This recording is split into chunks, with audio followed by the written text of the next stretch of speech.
പ്രഭാതഭേരി.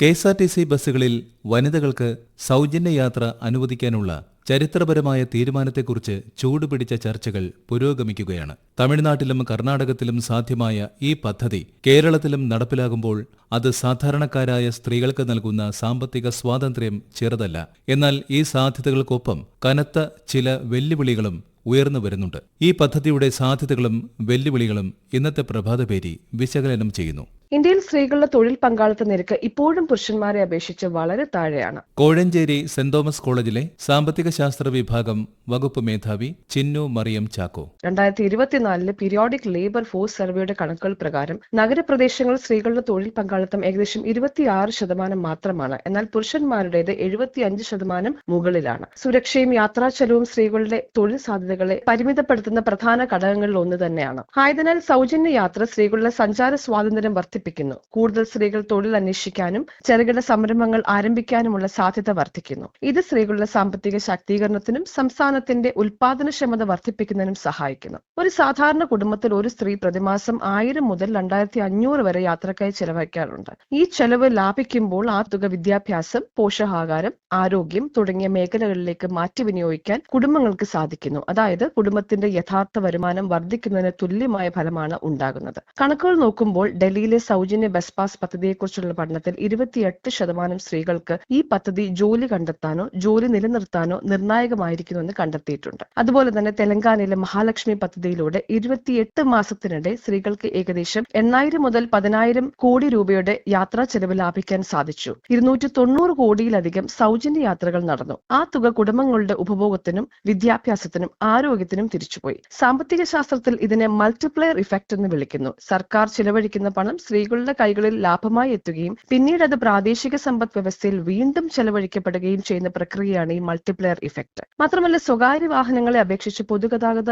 ഉപയോഗം വർദ്ധിക്കുന്നത് ഗതാഗത കുരുക്ക്, ഇന്ധന ഉപഭോഗം, മലിനീകരണം എന്നിവ കുറയ്ക്കുന്നതിനും സഹായിക്കുന്നു. ഇത് ദീർഘകാല സാമൂഹിക ലാഭം കൂടിയാണ്. എന്നിരുന്നാൽ തന്നെയും ഇത്തരം പദ്ധതികൾ ദീർഘകാലം വിജയിക്കണമെങ്കിൽ ഗതാഗത കോർപ്പറേഷനുകൾക്ക് സമയബന്ധിതമായ സബ്സിഡി ലഭിക്കണം, സർവീസുകളുടെ എണ്ണം കുറയരുത്, സാമ്പത്തിക ഭാരം കാരണം പൊതുഗതാഗതത്തിന്റെ ഗുണനിലവാരം താഴരുത്. അപ്പോൾ ശരിയായ ധനകാര്യ നിയന്ത്രണത്തോടെ നടപ്പിലാക്കിയാൽ ഇതിന്റെ ദീർഘകാല സാമൂഹിക സാമ്പത്തിക നേട്ടങ്ങൾ ചെലവുകളേക്കാൾ വളരെ വലുതായിരിക്കും. ഈ പദ്ധതി വഴി തങ്ങളുടെ നിത്യജീവിതത്തിലെ വലിയൊരു സാമ്പത്തിക ബാധ്യത ഒഴിഞ്ഞു കിട്ടുന്നതിനെ കുറിച്ചാണ് വിവിധ മേഖലകളിൽ സേവനമനുഷ്ഠിക്കുന്ന ഈ വനിതകൾക്ക് പറയുവാനുള്ളത്. തുച്ഛമായ വരുമാനമാണ് ഞങ്ങൾക്ക് ടെക്സ്റ്റൈൽ തൊഴിലാളി ഒരു ഷോപ്പിൽ നിന്ന് കിട്ടുക. തുണിക്കടയിൽ ജോലി ചെയ്യുന്ന ജെസി ആ ഒരു വരുമാനം കൊണ്ട് വേണം ഞങ്ങൾ വീട്ടിലെ കാര്യങ്ങൾ പുലർത്തി പോവുക. KSRTC യാത്ര ഞങ്ങൾക്ക് സൗജന്യമായി തരികയാണെന്നുണ്ടെങ്കിൽ വലിയൊരു ഗുണമാണ്. അപ്പോൾ അവർക്ക് 500 രൂപ അവരെ വീട്ടു ചെലവിനെടുക്കാം. രണ്ടറ്റവും കൂട്ടിമുട്ടിക്കാൻ കഷ്ടപ്പെട്ട് പണിയെടുക്കുന്ന ആളുകളാണ് ഞാൻ പോലും. ഹസ്ബൻഡിന് അസുഖങ്ങളാണ്, കാര്യങ്ങളാണ്, മരുന്ന് വാങ്ങാനുണ്ട്, 2 മക്കൾ പഠിക്കുകയാണ്. അപ്പൊ അവരെ കാര്യങ്ങൾ നോക്കണം. പക്ഷെ അത് ദുരുപയോഗം ചെയ്യരുത്. വീട്ടുജോലി ചെയ്യുന്ന റീന ഭർത്താവിന് ജോലിയൊന്നുമില്ല. അങ്ങനെ KSRTCന്റെ പറയുകയാണെങ്കിൽ അങ്ങനെ ഒരു സഹായം കിട്ടണ വലിയൊരു ഉപകാരമാണ്. ചെലവാകണ പൈസ ഒരു 10,500 രൂപ ഞങ്ങൾക്ക് ദിവസം ചെലവുണ്ട്. ഇങ്ങനെ ഒരു ഇത് കിട്ടുകയാണെങ്കിൽ കുട്ടികൾക്ക് വേറെ എന്തെങ്കിലും ഒരു ബുക്കിനോ പഠിപ്പിലേക്കോ എന്തെങ്കിലും ഒരു ഇതിലേക്ക് ഞങ്ങൾക്ക് ഉപകാരമായിരുന്നു. തയ്യൽ തൊഴിലാളിയായ സുലേഖ 60 രൂപ ഒരു ദിവസം ചെലവ് വരുന്നുണ്ട് ബസ് ചാർജ് ആയിട്ട് തന്നെ. അപ്പം ഞങ്ങൾക്ക് കിട്ടുന്ന ഒരു വരുമാനത്തിൽ നിന്ന് ഞങ്ങൾക്ക് ആ ബസ് ചാർജ് മാറ്റി വെക്കുമ്പോഴത്തേക്കും ഞങ്ങളെ വീടുകളിലേക്ക് മക്കൾക്ക് കൊടുക്കാനും സാമ്പത്തികമായിട്ട് പറ്റ ബുദ്ധിമുട്ടായിരിക്കും. ഞങ്ങൾക്ക് സാലറി പീസ് വർക്കാണ് കിട്ടുക. അപ്പൊ ഈ പൈസ മിച്ചം വെക്കാൻ പറ്റുമെന്ന് വിചാരിക്കുന്നു. അപ്പൊ ഈ ഒരു സൗജന്യ യാത്ര കിട്ടുന്നത് ഞങ്ങൾക്കൊക്കെ നല്ലൊരു കാര്യമാണ്. കുട്ടികൾക്ക് സൂക്കടായാലും മെഡിക്കൽ കോളേജിൽ പോകുന്നതും അല്ലാണ്ട് വേറെ സാധനം വാങ്ങാൻ വേണ്ടിയിട്ട് വേറെ സ്ഥലത്ത് പോകുന്നതും അതിനൊക്കെ ബസ്സിനെ ആശ്രയിക്കേണ്ട ഇതാണ് വരുന്നത്. ശുചീകരണ തൊഴിലാളി പ്രിയ 8,000 രൂപയാണ് ഞങ്ങളുടെ ഒരു മാസത്തെ ശമ്പളം. ഒരു ദിവസം പല തവണ യാത്ര ചെയ്യേണ്ട സാഹചര്യം ഞങ്ങൾക്ക് വരുന്നുണ്ട്. ജോലിക്ക് ആയാലും ജോലി കഴിഞ്ഞ് വേറെ ആവശ്യങ്ങൾക്കും ഞങ്ങൾ പുറത്തു പോകുമ്പോഴൊക്കെ ഞങ്ങൾക്ക് ഈ യാത്രാ ചെലവ് എന്ന് പറഞ്ഞാൽ വലിയൊരു ബാധ്യതയാണ്. KSRTCയിൽ സൗജന്യ യാത്ര എന്നുള്ളത് തൊഴിലാളികൾക്ക് വലിയ ഉപകാരമാണ്. എന്തായാലും ഒരു 100 രൂപ ഞങ്ങൾക്ക് മിച്ചം പിടിക്കാൻ കഴിയും. അങ്ങനെ നോക്കുമ്പോൾ ഒരു 3000 രൂപ ഞങ്ങളെ ശമ്പളത്തിൽ നിന്ന് യാത്രാ ചെലവിലേക്കായിട്ട് പോകുന്നുണ്ട്. അത് KSRTC യാത്രയിലൂടെ ഞങ്ങൾക്ക് ആ ഒരു 3000 രൂപ മിച്ചം പിടിക്കാൻ സാധിക്കും. ഒരു സ്വകാര്യ കോളേജിലെ അഡ്മിനിസ്ട്രേറ്റീവ് ഓഫീസറാണ് ദീപ്തി. ബസ്സിലാണ് വരുന്നതെന്നുണ്ടെങ്കിൽ എനിക്ക് ഏകദേശം ഒരു ദിവസം 80 രൂപ വേണം പോയി വരാൻ. മാസത്തിൽ നല്ലൊരു എമൗണ്ട് നമുക്ക് വരുന്നുണ്ട്. അപ്പം അത് ഒരു സൗജന്യ യാത്രയിൽ കിട്ടുകയാണെന്നുണ്ടെങ്കിൽ അത് വലിയൊരു ഉപകാരമാണ്. എന്നെ സംബന്ധിച്ചിടത്തോളം ഈ ഒരു 80 രൂപ നമ്മൾ വേറെ എവിടെയെങ്കിലും ഡെയിലി മാറ്റി വെക്കുകയാണെന്നുണ്ടെങ്കിൽ നമുക്കത് വേറെ എന്തിനൊക്കെ കാര്യങ്ങൾക്ക് ഉപയോഗിക്കാം. കുട്ടികളുടെ എഡ്യൂക്കേഷൻ ഉപയോഗിക്കാം. നമുക്ക് ഒന്നിൽ നല്ലൊരു ഭക്ഷണം കഴിക്കാനെങ്കിലും നമുക്ക് ഉപയോഗിക്കാം. മലപ്പുറം സ്വദേശിയായ വിദ്യാർത്ഥിനി ഷഹാന ഷറിൻ. ഇപ്പൊ രാവിലെ വരുന്നത് ST കൊടുത്താൽ അത് വാങ്ങൂല. ഫുൾ എമൗണ്ട് കൊടുത്തിട്ടാണ് ഇപ്പോൾ പ്രൈവറ്റ് ബസ്സിലായാലും. അപ്പോൾ ഡെയിലി രാവിലെയും വൈകുന്നേരം പോയി വരുമ്പോൾ നമുക്ക് ഏകദേശം ഒരു 50 രൂപന്റെ ചെലവ് ദിവസം വരുന്നുണ്ട്. അപ്പൊ ഞാനൊരു പ്രൈവറ്റ് സ്ഥാപനത്തിലാണ് പഠിക്കുന്നത്. അപ്പോൾ അങ്ങനെയുള്ളവർക്ക് കൺസെഷൻ ഇല്ല എന്ന് പറയാം. KSRTCയിൽ സ്ത്രീകൾക്ക് സൗജന്യ യാത്ര എന്നുള്ള ഒരു ഇത് കൊണ്ടുവരാണെങ്കിൽ അത് ഒന്നും കൂടി ഞങ്ങൾക്ക് എല്ലാവർക്കും ഹെൽപ്ഫുൾ ആയി തോന്നി. എന്തെങ്കിലും അസുഖങ്ങളും കാര്യങ്ങളും ഒക്കെ വരുമ്പോൾ ST കൊടുത്ത് പോണ കുട്ടികളാണെന്നുണ്ടെങ്കിൽ അവർക്ക് ഇരിക്കാൻ പറ്റൂല. അങ്ങനെയാണ് ഇവിടെ പൊതുവെ പ്രൈവറ്റ് ബസ്സുകളിലൊക്കെ നമ്മൾ സ്റ്റാൻഡിൽ നിന്ന് ബസ് കയറുകയാണെങ്കിൽ ബസ് എടുക്കാൻ നേരത്ത് കയറാൻ പാടുള്ളൂ. Transport workers union working president D. Ajayakumar. KSRTC പൊതുവെ വളരെ പരിതാപകരമായിട്ടുള്ള ഒരു പോക്കാണ്. പക്ഷേ പുതിയ സർക്കാരിന്റെ ഒരു പദ്ധതിയായിട്ടാണ് വനിതാ യാത്രാ സൗകര്യം ഒരുക്കുന്നതിന് KSRTC ഫ്രീ ആയിട്ട് എന്ന് അനൗൺസ് ചെയ്തിട്ടുള്ളത്. ഞങ്ങൾക്ക് അതിനകത്ത് യാതൊരുവിധ വിയോജിപ്പുമില്ല. ഞങ്ങൾക്ക് കൃത്യമായി ശമ്പളം കിട്ടുക, വണ്ടികൾ വാങ്ങുക, അതുപോലെ KSRTCയുടെ ദൈനംദിന പ്രവർത്തനങ്ങളായാലും മറ്റു കാര്യ പെൻഷൻ ഉൾപ്പെടെയുള്ള കാര്യങ്ങൾ നടക്കണമെന്നേ ഉള്ളൂ. അത് സർക്കാർ പൂർണ്ണമായിട്ട് അത് ചെയ്യും എന്ന് ഞങ്ങൾക്ക് അതിനകത്ത് വിശ്വാസമുണ്ട്.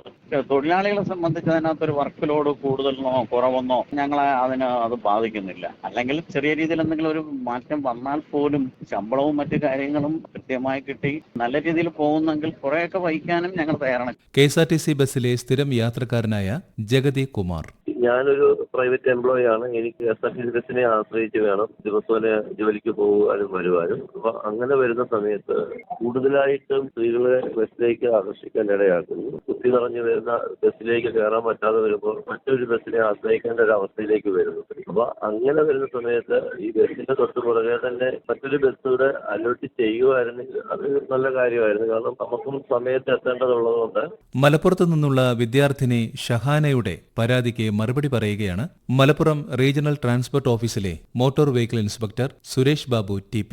കുട്ടികളുടെയും സ്ത്രീകളുടെയും യാത്രാ പ്രശ്നവുമായി ബന്ധപ്പെട്ടിട്ട് സ്വകാര്യ ബസ്സുകളിൽ ഉണ്ടാകുന്ന പ്രശ്നങ്ങൾ അവർക്ക് പറയാൻ വേണ്ടിയിട്ട് എല്ലാ ബസ്സുകളുടെയും പുറകിൽ ഒരു സ്റ്റിക്കർ ഒട്ടിച്ചിട്ടുണ്ട്. RTOന്റെ നമ്പറും അതേപോലെ കംപ്ലൈന്റ് നമ്പറും അതുപോലെ തന്നെ ബസ്സിന്റെ ഓണറുടെ കംപ്ലൈന്റ് നമ്പറും എല്ലാ വാഹനങ്ങളുടെയും പുറകിലുണ്ട്. അപ്പൊ അതിൽ വിളിച്ചിട്ട് നിങ്ങൾക്ക് എന്തെങ്കിലും ബുദ്ധിമുട്ട് അനുഭവപ്പെടുന്നുണ്ടെങ്കിൽ കംപ്ലൈന്റ് ചെയ്യാവുന്നതാണ്. അതുപോലെ തന്നെ സ്കൂൾ കുട്ടികളെ ഒരു കാരണവശാലും ബസ് സ്റ്റോപ്പുകളിൽ ക്യൂ നിന്നിട്ട് എല്ലാ യാത്രക്കാരെയും കയറ്റിയതിനു ശേഷം കയറ്റുന്ന പ്രവണത നല്ലതല്ല. അതിൽ കർശനമായ നടപടി ഉണ്ടായിരിക്കുന്നതാണ്. അത് മാത്രമല്ല ഈ ബസ്സുകളെ പരിശോധിക്കുകയും ആ ബസ്സുകളുടെയൊക്കെ ഡ്രൈവർമാർക്ക് ക്ലാസുകൾ നൽകിയിട്ടുണ്ട്. കണ്ടക്ടർ, ഡ്രൈവർ എന്നിവർക്ക് പോലീസ് ക്ലിയറൻസ് സർട്ടിഫിക്കറ്റ് ഇപ്പോൾ നിർബന്ധമാണ്. കംപ്ലൈന്റ് ചെയ്യുന്ന ആളുകളുടെ നമ്പറോ പേരോ ഒന്നും നമ്മൾ പ്രൈവറ്റ് ആക്കി വെക്കുന്നതാണ്. അതിന്റെ പേരിൽ അവർക്ക് യാതൊരു ബുദ്ധിമുട്ട് നേരിടേണ്ടി വരില്ല. ധൈര്യമായിട്ട് അവർക്ക് കംപ്ലൈന്റ് ചെയ്യാം. Kerala state private bus operators federation സംസ്ഥാന കമ്മിറ്റി അംഗം ഡേവിസ് BO. സ്ത്രീകൾക്ക് സൗജന്യ യാത്ര കൊടുക്കുമ്പോൾ നിലവിലുണ്ടായ ഏകദേശം ഒരു 8000 ബസ്സുകളാണ് ഇപ്പോൾ നമ്മുടെ സംസ്ഥാനത്ത് സർവീസ് നടത്തുന്നത്. ഈ ബസ്സുകളുടെ ആ ഒരു സന്തുലിതാവസ്ഥ നഷ്ടപ്പെടും. കാരണം ഇപ്പൊ ഡീസലിന്റെ വില 8 രൂപ കൊണ്ട് കൂടി വലിയ പ്രതിസന്ധിയിലാണ്. 1000-1500 രൂപ പോലും ഒരു ദിവസം ബസ്സിൽ നിന്ന് ബാലൻസ് ഇല്ല. ഡീസൽ അടിക്കുന്നതിലോ ജീവനക്കാർ പൈസ കൊടുക്കുന്നതിലോ 50-100 ആളുകൾ ഒരു ബസ്സിൽ നിന്ന് മാറി യാത്ര ചെയ്ത് കഴിയുമ്പോൾ സ്വകാര്യ ബസ് മേഖലയും അപ്പാടെ തകർന്നു പോകും. സംസ്ഥാന ഗതാഗത വകുപ്പ് മന്ത്രി CP ജോൺ പ്രഭാതഭേരിയോട്. ജൂൺ 15 എന്നുള്ള കാര്യത്തിൽ സംശയമില്ല. കാരണം ആദ്യ മന്ത്രിസഭാ യോഗത്തിൽ തന്നെ അതിനെ സംബന്ധിച്ച തീരുമാനം മന്ത്രിസഭ തന്നെ എടുക്കുകയുണ്ടായി.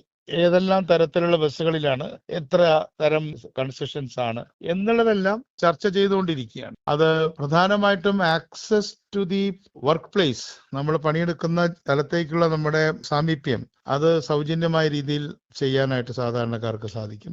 നമുക്കൊരു ആശുപത്രിയിൽ പോകണം, അമ്മയ്ക്ക് അസുഖമായി, അപ്പൊ മകളും കൊച്ചുമക്കളും ഉള്ള ഒരു കുടുംബത്തിന് ടിക്കറ്റ് എടുത്ത് പോകേണ്ട ഒരു സ്ഥിതി ഉണ്ടാവുമല്ലോ. അവർക്ക് ഒരു വലിയ ആശ്വാസമാണ്. ഇപ്പൊ മത്സ്യം വിൽക്കുന്നവര്, പച്ചക്കറി വിൽക്കുന്ന ആളുകൾ, അവർക്ക് ആ പച്ചക്കറി എടുക്കാനായിട്ട് ഒരു 20 കിലോമീറ്ററും അത് വിൽക്കാനായിട്ട് 20 കിലോമീറ്റർ വേറെ യാത്ര ചെയ്യേണ്ടി വരും. അങ്ങനെ വരുമ്പോഴൊക്കെ അവരുടെ യഥാർത്ഥ വരുമാനം അത് വർദ്ധിപ്പിക്കും. അവരുടെ കൂലി വർദ്ധിച്ചതിന് തുല്യമാണ്. ഒരു 10,000 രൂപയ്ക്ക് പണിയെടുക്കുന്ന തുണി ഷോപ്പിൽ ജോലി ചെയ്യുന്ന ഒരു വനിത, അവർക്ക് ഒരു 1,500 രൂപ വണ്ടിക്കൂലി ലാഭിക്കാൻ കഴിയുമെങ്കിൽ അവർക്ക് നിശ്ചയമായിട്ട് 1,500 രൂപ വരുമാന വർധനമാണല്ലോ. തീർച്ചയായിട്ടും വലിയ ഉണർവും ഉന്മേഷവും സ്ത്രീകളിൽ മാത്രമല്ല കുടുംബങ്ങളിലാകെ ഉണ്ടാവും. അപ്പൊ അവരുടെയൊക്കെ ഈ തൊഴിൽ സ്ഥലത്തേക്കുള്ള യാത്ര വളരെ ചിലവേ ഇല്ലാത്ത രീതിയിൽ ചെയ്യാൻ കഴിയുക എന്നുള്ളതാണ് ഇതിന്റെ ലക്ഷ്യം. വനിതകൾക്കുള്ള സൗജന്യ യാത്രാ പദ്ധതി വെറുമൊരു സാമ്പത്തിക സഹായമല്ല, മറിച്ച് സ്ത്രീകളെ പുതുധാരയിലേക്ക് കൂടുതൽ ഉയർത്തിക്കൊണ്ടുവരാനുള്ള ശക്തമായ ചുവടുവയ്പ്പാണ്. KSRTCക്ക് ഉണ്ടാകുന്ന വരുമാന നഷ്ടം നികത്താൻ കൃത്യമായ ബജറ്റ് വിഹിതം സർക്കാർ സമയബന്ധിതമായി കൈമാറണം. അതോടൊപ്പം തന്നെ കോർപ്പറേഷന്റെ നിലനിൽപ്പിനെ ബാധിക്കാത്ത രീതിയിൽ സ്വകാര്യ ബസ് മേഖലയെ കൂടി സംരക്ഷിച്ചുകൊണ്ടുള്ള സമഗ്രമായ ഒരു ഗതാഗത നയം രൂപീകരിക്കേണ്ടതുണ്ട്. വെല്ലുവിളികളെ കൃത്യമായ ആസൂത്രണത്തോടെ മറികടന്നാൽ ഈ പദ്ധതി നമ്മുടെ സ്ത്രീകളുടെ ജീവിതത്തിൽ പ്രകാശം പരത്താൻ പര്യാപ്തമാകും.